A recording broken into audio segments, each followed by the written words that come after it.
Guess not all of Vesemir's teachings have receded into oblivion. A Witcher can forget to eat, to drink, to breathe even. But a Witcher never ever forgets to care for his blade. Yeah, I used to repeat that incessantly. Never tired of doing it either. What creature was it? Huh? Creature? One that gave you the scar over your left eye. It's new. I don't remember it. Souvenir from the Cockatrice of Spalna. Another addition to the collection. Nothing special. Yours has healed beautifully, though. Avalach. He prepared some special ointments for me. But that was before the curse gripped him. Wonder where he is now. We lifted the curse. We lifted the curse. He's at Kaer Morhen, waiting for you. Are you serious? You must be. You'd not jest about something like that. A nice thing to wake up to. You trust him? Avalach? He's not let me down to date. Not once. Let's find out why he's helping you. Why exactly is Avalach helping you? Sages have never been fond of humans.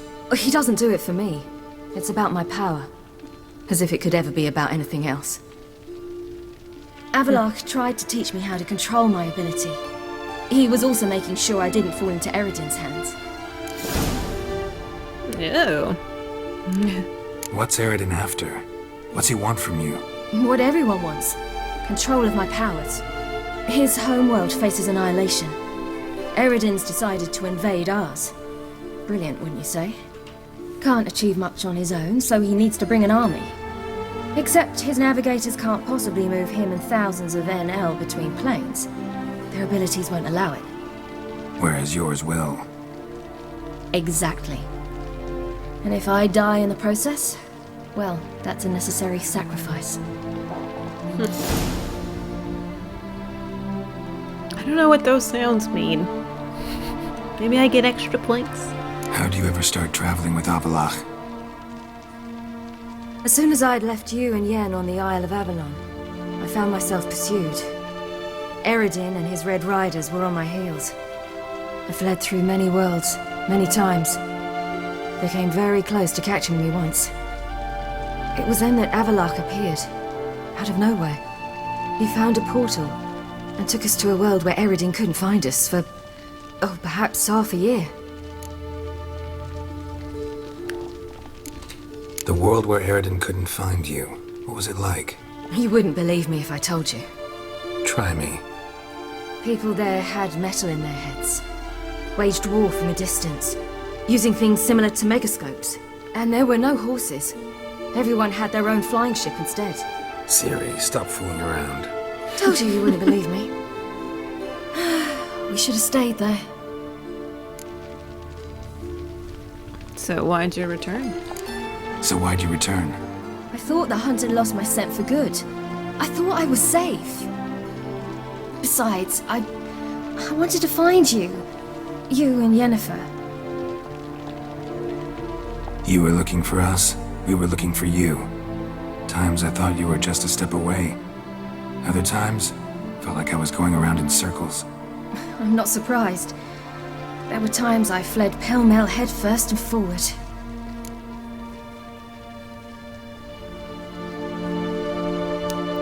Well, I pretty much know her story.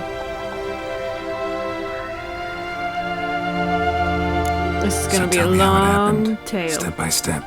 Eredin located us mere moments after we landed on Ard Skellig. Soon after, he and his riders surrounded us. I thought it was over, the end. Turned out Eredin had other plans. He produced the phylactery, uncorked it. A fog enveloped us, and Avalach began gasping for air. That's how Eredin cursed Avalach, triggered his transformation into Uma? Yes. He didn't wish to kill him. Humiliation, that's what he was after. But Avalach refused to succumb without a fight. He cast a spell that wrought havoc in the hunt's ranks. And in a full half of a forest on Ard Skellig. Yet it also gave us time to flee. Avalach opened a portal. I leapt in. He was supposed to follow right behind me, but something went awry. impaired by the curse, he failed to reach the portal in time. We had agreed that if anything went wrong and we were separated, we would meet at his hideout in Velen.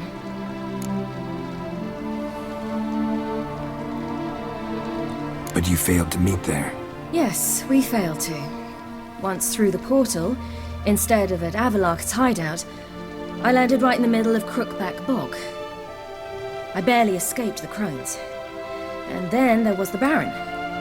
You know, he took me hunting. I killed a wild boar with my sword. I heard. A coincidence, really. I had no desire to hunt that day, but it felt wrong to refuse. I'd taken nothing remotely resembling a hunting weapon. I simply hadn't intended to hunt.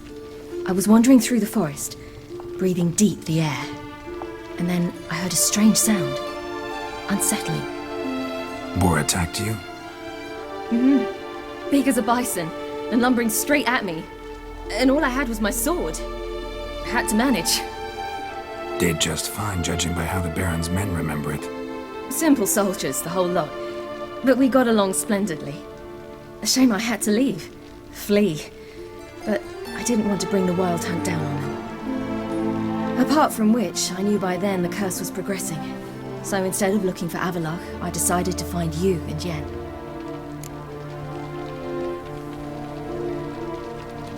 So how'd you even meet a man like Horson Jr.?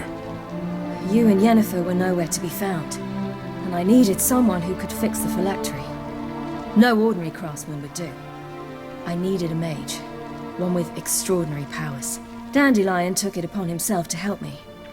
It was as if his honor depended on it. He arranged a meeting with a mage, but it proved a trap set by the temple guard. Failed to mention that. Probably didn't want to worry you. Later, we learned the guard did that sort of thing regularly, in the hope of nabbing anyone who collaborated with mages. We needed to find another way. That was clear. Then Dandelion said he knew a man who owned a piece of Novigrad, as he put it, could do more than others.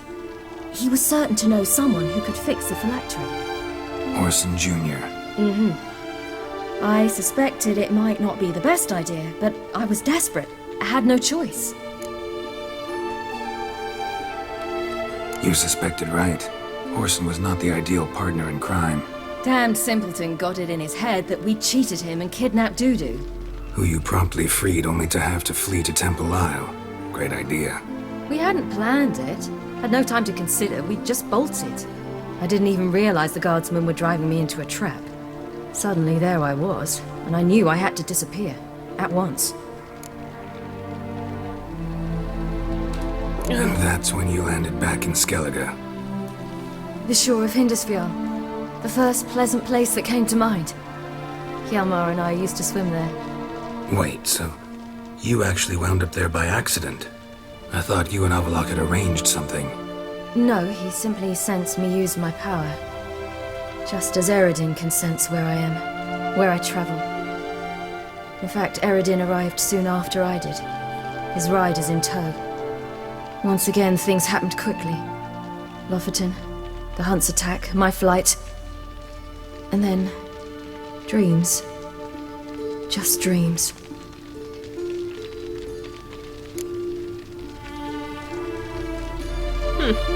Maybe she had similar dreams like my dreams. What did you dream? I've had nothing but nightmares lately. Pretty horrible. Likewise, for the most part. In one, a monster grown from a stillborn child chased you. Ugh, that was horrible.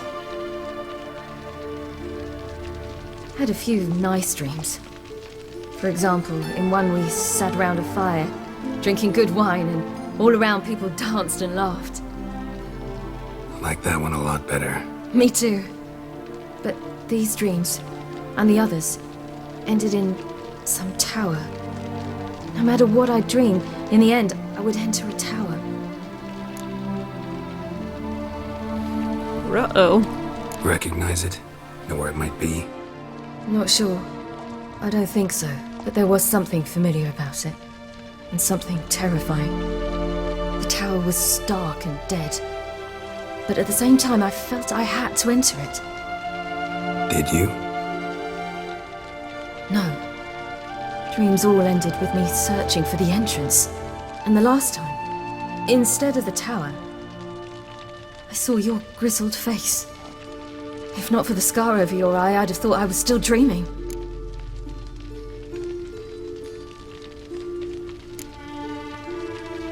I was afraid you were dead. Found some dwarves here. Said they'd try to wake you, but you were cold as ice and you weren't breathing. And yet you came in. Who listens to dwarves these days? Speaking of which, they're probably getting antsy. We should go. Got a boat on the beach. Once we land, we'll head for Kaer Morhen. On horseback. Right. Conventional means of travel. They're just better. Though a portal would be quicker. And draw Eredin to us immediately. Rather not risk it. Besides, I hate portals.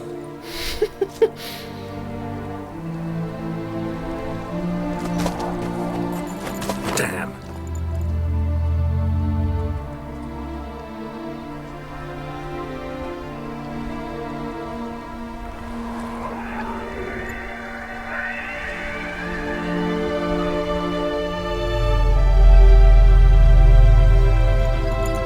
Listen, we gotta think of a way to...